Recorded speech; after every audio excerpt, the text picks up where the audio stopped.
Bonjour à tous et bienvenue pour WWE Info, ici Julien pour Wrestling Football, très heureux de vous retrouver pour ce nouveau numéro. Et aujourd'hui on va commencer avec les titres.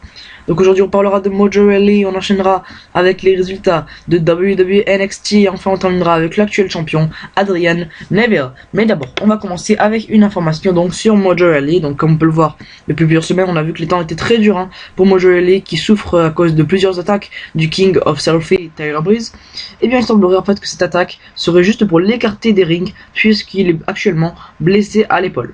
Allez, on va continuer donc avec les résultats de WWE NXT de l'année dernière où le show avait commencé avec un match entre The Ascension et Ty Dillinger et Jason Jordan, et c'est The Ascension qui l'ont emporté suite au Fall of Man. Ensuite, après le match, on a eu Hideo Itami qui a tenté de s'en prendre aux anciens champions par équipe mais sans succès. Tyler Breeze a ensuite battu CJ Parker suite à son bully shot. A noter que cela aurait dû être Mojo Rawley, mais comme expliqué plus haut, il était blessé et donc indisponible pour disputer ce match. Ensuite, les Vaudevillains ont battu Buddy Murphy et Wesley Blake suite à leur neckbreaker. Et avant le main event, Bayley a perdu contre Sasha Banks avec une soumission. Dans le main event, on avait donc un match qui opposait Titus O'Neil au champion actuel Adrian Neville pour le titre de l'NXT, et Adrian Neville a conservé son titre grâce au Red Arrow. Il faut savoir qu'après le match, Sami Zayn est venu voir Adrian Neville pour le féliciter, mais le prévient que lui aussi, il souhaiterait être champion de la NXT et qu'il fera tout pour l'être. Le show s'est donc terminé avec les deux qui se confrontaient, ça promet donc du très très beau spectacle.